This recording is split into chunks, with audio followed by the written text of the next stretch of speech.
The following podcast contains opinions from paid professionals. The information provided in this podcast is general in nature and not advice. For free and confidential support, call 1800 858 858 or visit gamblinghelponline.org.au. Welcome back. Week 3 of So We Think as we get really big time into deep spring territory here, Ben Way. Before we get into this week's racing, let's have an accountability check on last week's podcast and some of the things that were mentioned, starting with Lady of Camelot in the Moya, your assessment of that 1,000-metre Group 1. Well, Gay's assessment was it was a missed opportunity. I don't know. I don't want to question the leading lady in racing, but I thought Zach probably rode Lady of Camelot to the percentages. He just may not have ridden her to instruction. So Mornington Glory's jumped better than they anticipated. They haven't crossed. The race effectively was lost from that point on, but where I say he played the percentages,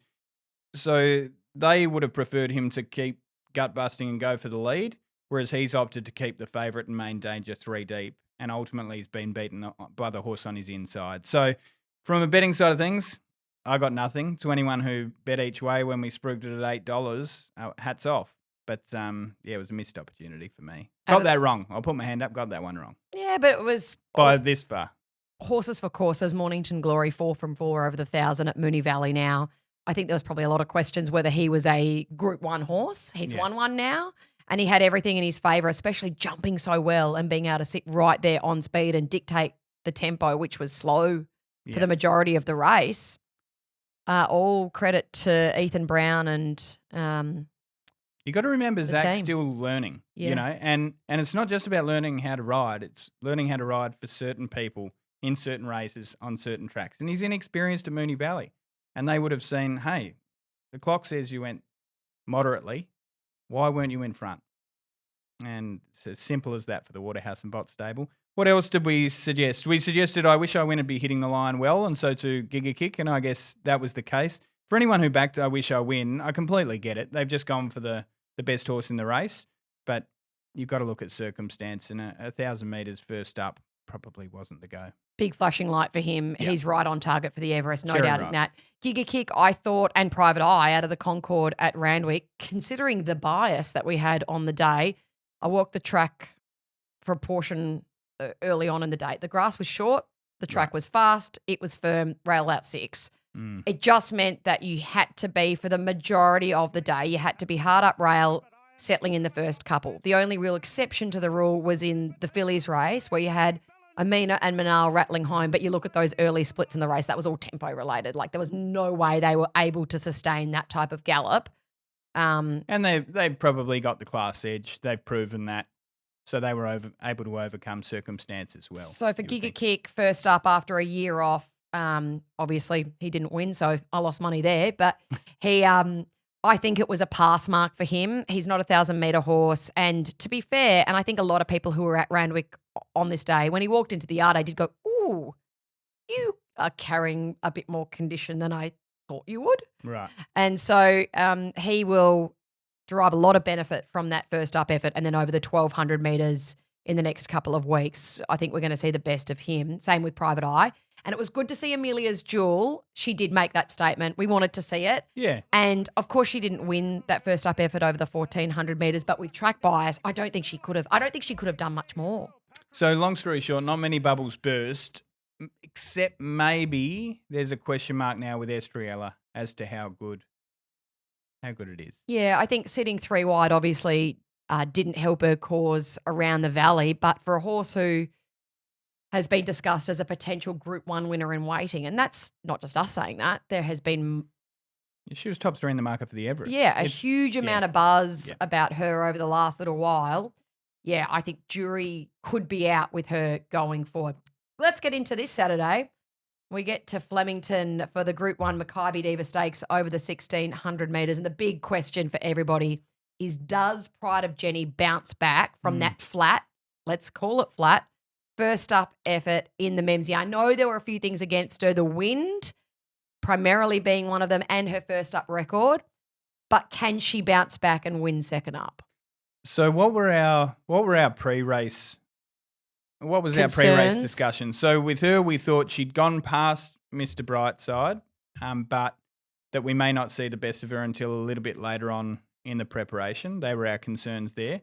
And I guess from a comparative point of view, we thought the Wenk Stakes was going to be the form line, and Via Sistina could prove to be the better horse. Good long-term. review there. You've brought me back. And you know what? That's exactly what you want to hear, because you want to go back to the initial discussion points to review it. So that's where we were. Yeah. So now where are we? I still think in the autumn she proved superior to Mr. Brightside. I still believe Mr. Brightside's a length or two off his best.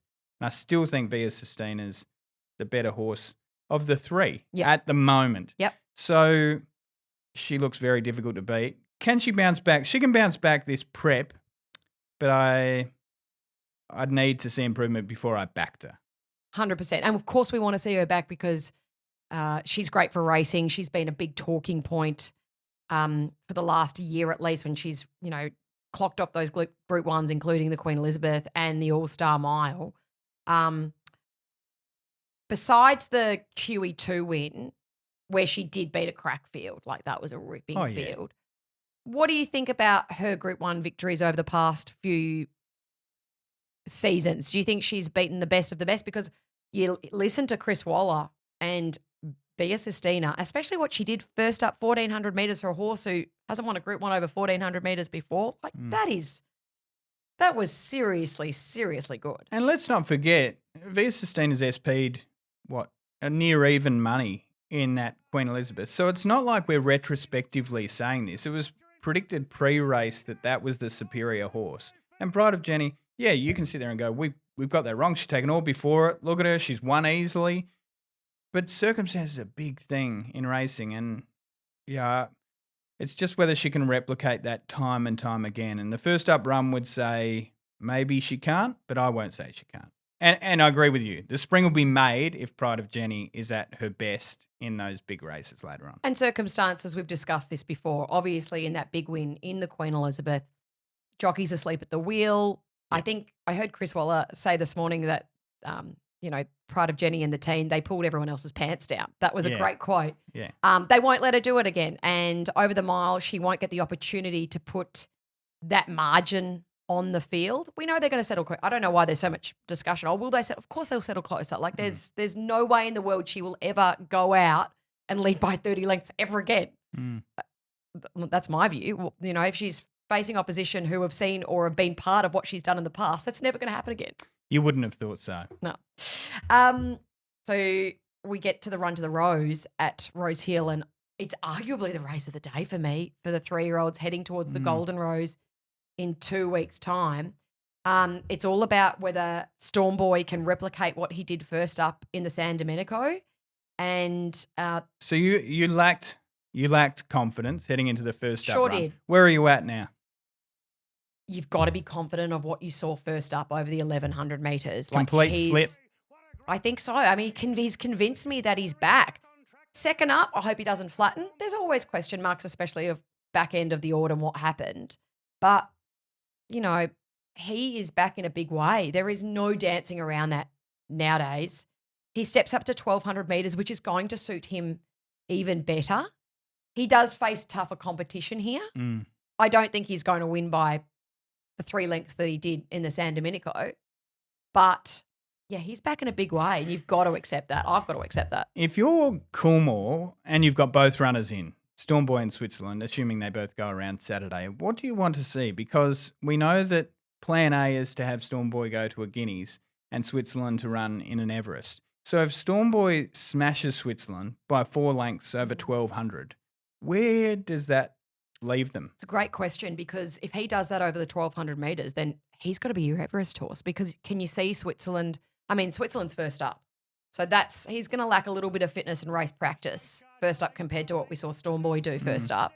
But you're right. That's a big discussion point to have. The most interesting thing about Storm Boy going forward is, what is he? What is he? Well, they clearly decided he's a miler. Waterhouse and Bott have decided he's a miler. If that's plan A, that's their suspicion. Who are we to question that? And everything he's done so far would say he's better over further. Yeah. But then once he gets over further, is he as good as Traffic Warden? And I'm not sure that's the case. I reckon Traffic Warden, maybe not Saturday, but I reckon once we get over 14 to the mile, we'll have a serious horse, if Godolphin go that way. Because once we got out to 1,400, as a 2-year-old, that's when we saw the best of him. Geez, that Guineas. Yeah. Oh, that Guineas is going to be unbelievable if we get Storm Boy there, if we get Traffic Warden there, if we get Broadsiding there. And then another horse in the field on Saturday in Linebacker who ran second to Broadsiding at Randwick in that Group 1. I think he's a couple off. You think? Yeah. I don't know. But there's a it's been suspicion. pretty significant. It has, yeah. Yeah. Yeah, but there's buzz about all of these. They're all fantastic horses. And then Bustling's the other interesting one in that race because he's already got a spot in the Everest. So what's he out to do? Is Saturday just, here I am in Sydney, I had a good trial, first race day outing. Am I out to win it or am I just out to gather some fitness? Because, he doesn't need to do anything. He's already got the slot. And that is a huge factor. Huge factor. Where others are having to advertise themselves, I know that you could argue your Switzerland and Storm Boys don't have to advertise themselves given one of them has a slot anyway. But if they didn't have a slot, I'd be taking on Storm Boy all day, every day, because I would think Bustling, off what I saw at the trials and what I've seen to date, would be able to punch up and hold it out. Whereas now, they probably hand up, sit leaders back. And if they happen to win, so be it. Don't you think? Like, they've got no reason to hunt up and burst the bubble. I don't think so. When you've got a grand final and you're already in the race. No. It's not to say they won't try. They'll try. It's just you don't need to go all out. Whereas there's more on the line for Storm Boy because I guess Waterhouse Bot Team might go, he's a miler. But again, if he comes out and does demolish this field, and I think this is a quality field for a run to the Rose, then do you set him for a Golden Rose in 2 weeks and then go, you know what, he was electric over 1,100 and 1,200, which he has shown us already this preparation. Let's bring him back for the Everest. There's some big discussions. I mean, if both those horses run well, they're going to have a good hand in the Everest either way. So now you're back on the Storm Boy train. Who would you choose now for your slot? Storm Boy or Switzerland? Well, I'd have to say Switzerland. You can't. You'd go with Switzerland? No. You have to see him before you can select. I haven't seen him first up yet. The podcast is on a Thursday, mate. I'm asking you now. If you had to do it today. Could you choose today having not seen him have a run? I'd have to because that's the hypothetical. I'm not being nice to you. No, I couldn't do it because why would you select a horse who you haven't seen back? Come on. I think as a 2-year-old, Storm Boy looked a bit better than Switzerland. Yeah, no doubt. Early on. But so if I was to be asked today, I'd go that way. All right. Really nice options to have for them. Absolutely. And, the quality doesn't stop there. I mean, you read the horse in the bottom of the field to be ridden by Tyler Schiller. I mean, I would call it Emirate, but someone's telling me I've been hearing it's Emirate. Is that right? Oh, I haven't heard that. Wow. Yeah. The one that got me was a few years ago now was Jonker. Because Pat Yonker, who was the Tour de France rider from Australia, Silent J. I assumed it was named after him. As it turned out, it was named after a diamond, which oddly was named after a guy who I still suspect was Yonker. But it's the Jonker diamond. So anyway, we're always going to have those. Oh, that staggers me. So it's Emirate. Well, I'll wait to hear Darren Flindell's call on Saturday, but I have heard a couple, Emirate, which has confused me to no end. The Sheraco is the other big feature at Rosehill Gardens on Saturday for the fillies and the mares over the 1,200 metres at Group 2 level. Is it a race in two? Is it Sunshine in Paris versus Jolie Star, or you think there's more quality in there? I think Team Hawkes might have a say. In Macarena? Yeah. If she's had a breathing drama and she's been as competitive as she was last prep, if she improves any, she'll be in the race.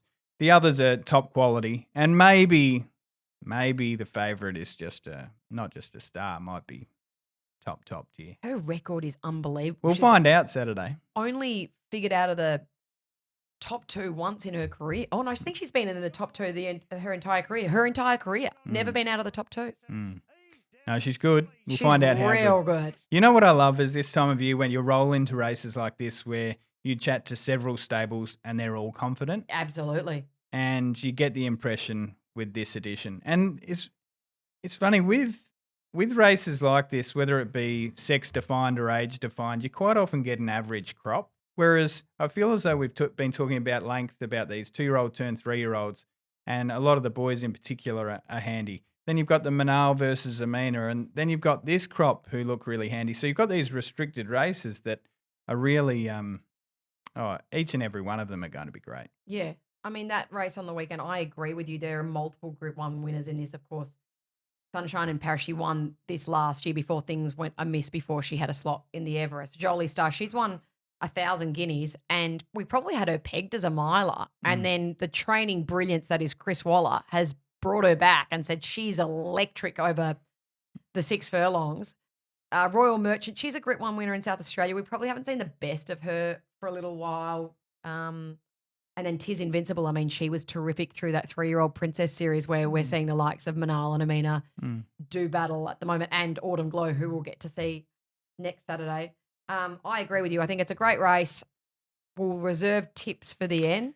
Sunshine in Paris, Everest quality, in your opinion? Again, would want to see her first up, but the team have a big opinion of her, and she's a Group 1 winner.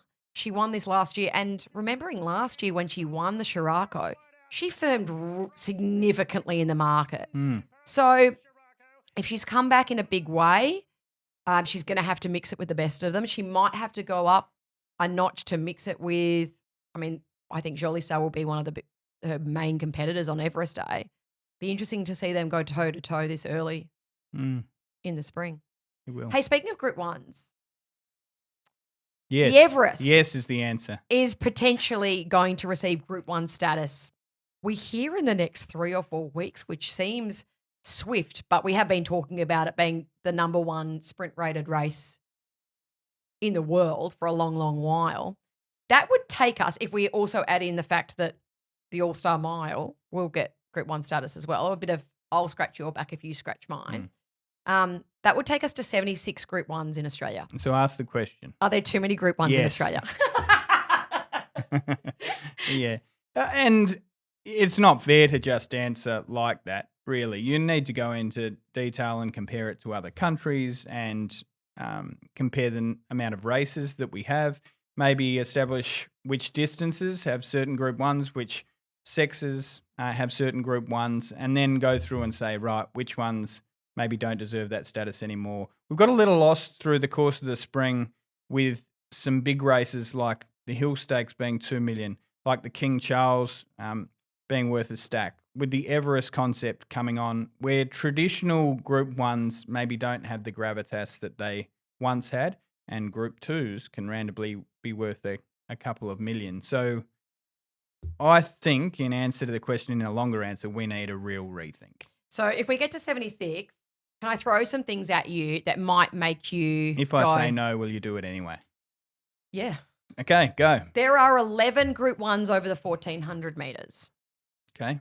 That's a lot for a non-classic non-classic distance, Yeah. right? So you're not a sprinter, but you're not a miler. You sit in between, including the first 2 Group 1s of the season in August. The Winks and the Memsey are both over the 1,400 metres. And then you've got the CF4 and the Futurity. So just on the first 2, Yeah. they're in different states. Yes. So I think we both agree there should just be the one race, but one would have to succeed there. Or you could have 2 and 1's Group 2 and one's Group 1.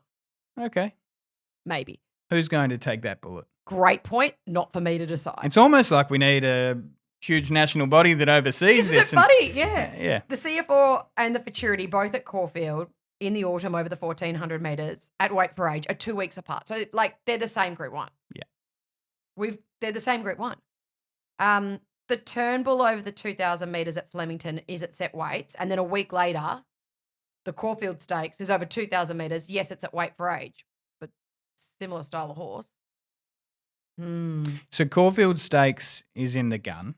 I'm just talking holistically as to what I've heard, various opinions. My thought is Canterbury Stakes is in the gun.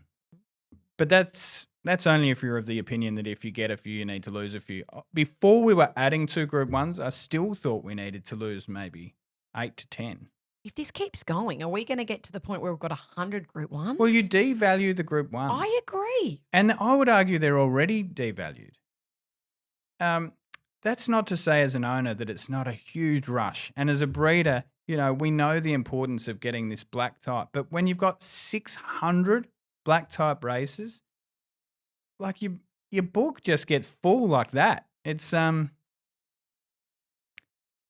just Group 1s. We need less Group 1s, Group 2s, Group 3s listed. We just need a cull. What do you think's a realistic number? Say Argentina, who love their thoroughbred racing, they're mid 200s. Based on that, I would say somewhere around the 450 mark. I'd say to begin with, like I'd be happy with a cull to 500. Yeah. So losing 100. And how do you do it? Yeah. But I agree, but losing 100. I know. It's going to be hard. I mean, we race in every state and racing such a big sport in every single capital city right across the country. And I agree, like we race every day as well. Whereas in some other jurisdictions around the world, they might not race as much as us. And that's a question to ask, like comparatively to other countries who might not race as much. Maybe we do have the right number of black type races using that scale. But the problem is we're adding to Group 1s now. And you look at like, say, the Makybe Diva on Saturday, it's a good addition of that race. I think it's a real quality addition. But it is still a stepping stone for some horses as they head on to a Cox Plate.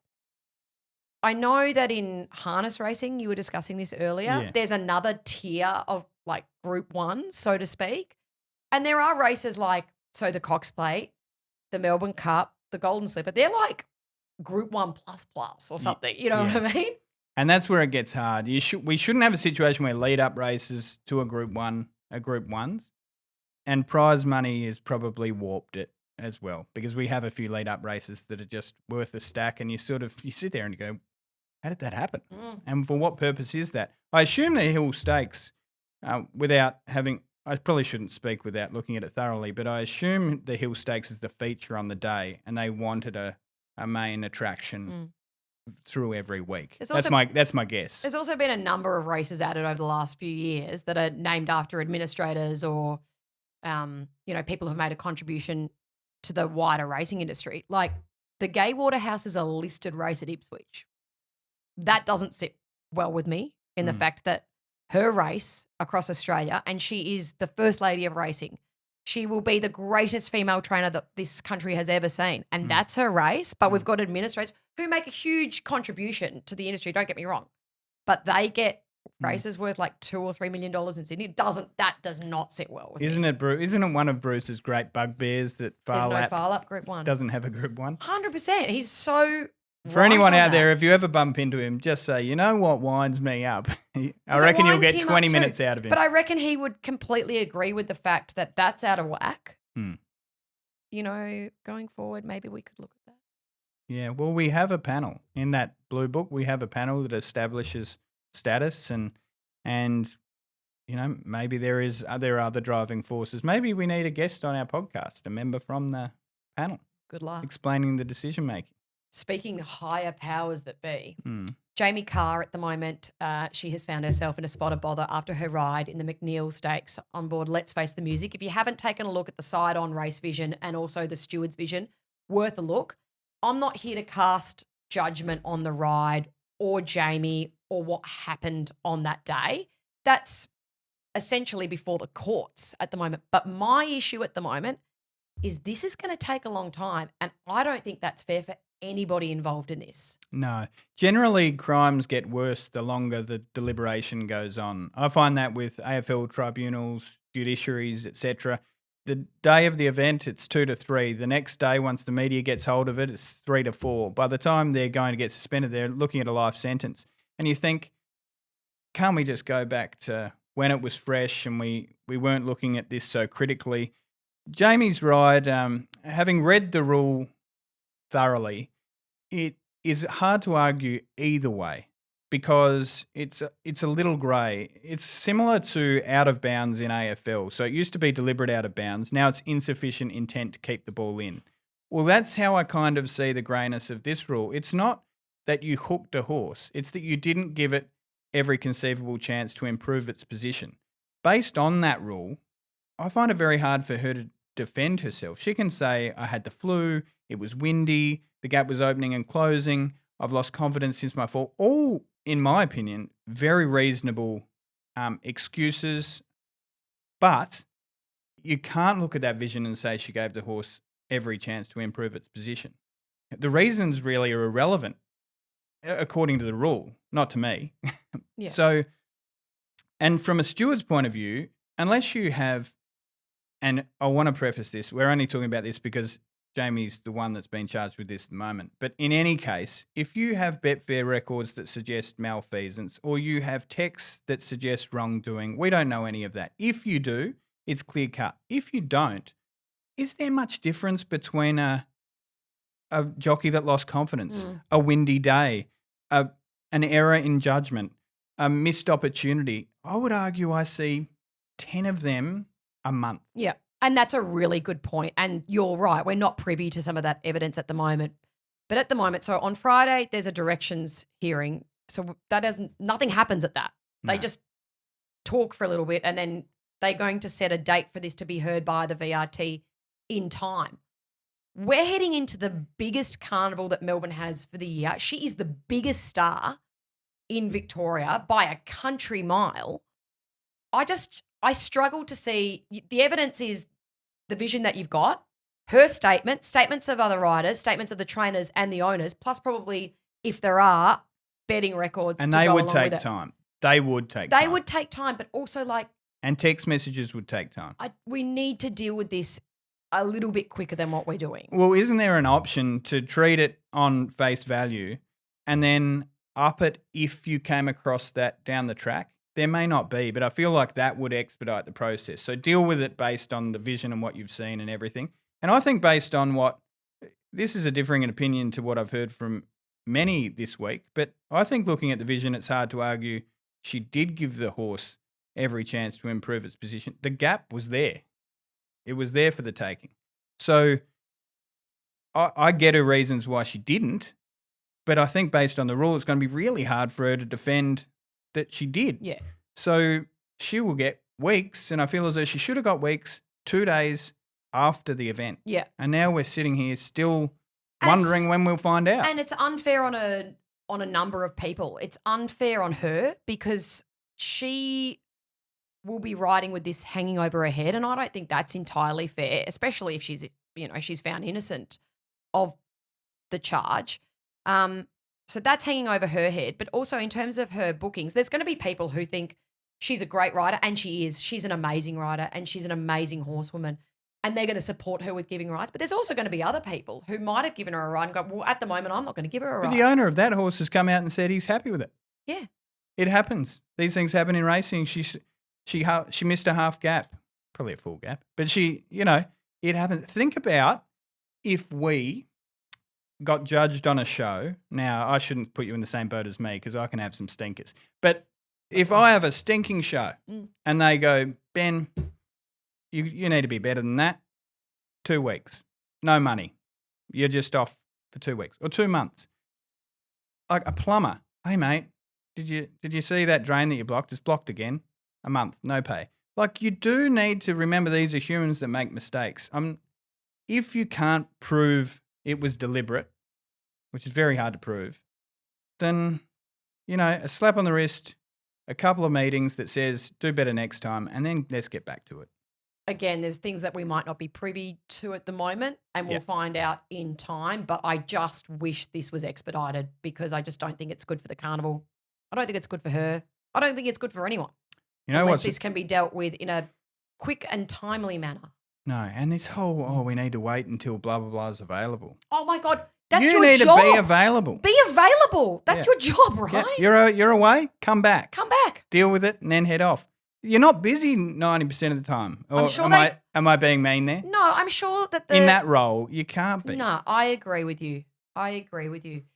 Let's get into Saturday selections, who we're playing this Saturday. We'll start with the Sheraco for the fillies and the mares. Are you with either of those fancies in Sunshine and Paris or Jolly Star? No. Oh, Macarena. And price-wise, worth an each-way play. Got See how she comes back. She's had a throat up. She couldn't breathe and she's running, within a length of the best. She might be the best. We'll soon find out. Favourite, tough to beat, but Macarena the betting play for me. For me, she's not a bet because she's too short, but I think Jolly Star will continue to go on with it. I think we're dealing with a really special horse here, and I know she probably didn't beat an elite field at her last start, but the manner in which she did it and eased down to the line, I can understand her being so incredibly short in the market, but not a betting proposition too short, way too short. If Sunshine in Paris or she happens to win, then we may have a new favourite. Maybe we do. Mm. That's exciting. Into the Makybe Diva at Flemington over the mile. So Via Sistina, I think given what I said a couple of weeks ago, if I didn't go that way, it would seem a little bit hypocritical. I think she's better than them. Simple as that. Same. I completely agree. A tissue gets better as the prep goes on. Prior to Jenny, I can't back her based on what I saw last start. I'd be absolutely thrilled to see her come out and really be fighting out the finish, but hard to have a bet when she's done what she has in the Memsey. Warmonger's first up. He's going to get further. Antino, he was good. Out. Jury's probably out. Whether he can mix it with the best in Melbourne. Circle of Fire is going to need one. Pinstriped, he's a last start Group 1 winner. Can he win 2 Group 1s on the trot? You'd probably say no. Hey, just on Circle of Fire, I'm so keen for the Melbourne Cup. Are you? Who would ride him? What weight would he get? Good question. Something to talk about next week. I think weights are just around the corner. Good. And then the Run to the Rose for the 3-year-olds, Group 2 level at Rosehill Gardens. I'm probably going off a run or two too early, but Traffic Warden. You got a big soft spot for him. Yeah. Agreed. Are you Stormboy? I think I am. How good's the media game? You live and learn, don't you? Yeah. You live and learn. But we did say it'll be better if the best Stormboy rocks up, 100%. Best Pride of Jenny rocks up, the best Amelia's Jewel rocks up. So, it's not knocking the you horse. Can flip. It's literally going, I want to see him perform first up. And we did and go, well, how can you ignore that? You'd be a mug if you ignored that. Same as Amelia's Jewel going. Hang on, I've just tipped against you. But you're like, point made. In the finish, you'd think so. Exactly right. Yeah. I got one more question for you. Yeah. Does Ride to Party keep on winning? Horses for courses, baby. Yeah. She loves that Flemington straight 6. Yeah. She has her runs timed. She has a will to win. She'll flash home. Oh. I think you can get like nearly $5 for her, which I think is overs. Close last start was ridiculous. Unbelievable. Yeah. And the way that she can maneuver herself to find the gap or clear air is really special. Like she settles like tail end of the field, and often that's a recipe for trouble, but she has an ability to just get in there and stretch her neck out. I know you're probably biased, but I love those colours too. They're so identifiable. Yeah. And especially when you see them flashing late like that. I can't see why she can't keep winning, because just like the 1,000 metres at Moonee Valley is, and was proven last weekend, specialist trip track kind of scenario, I think the same is for the Flemington Straight. Yeah. And she's the one with the record and the runs on the board there. So, yeah, I hope she can, because I love the way she goes about it. Yeah, same. Good racing. Look forward to it. Yeah. Enjoy your weekend punting. Hopefully it's a profitable one, and we'll see you next week on So We Think. You win some, you lose more. For free and confidential support, call the number on the screen or visit the website.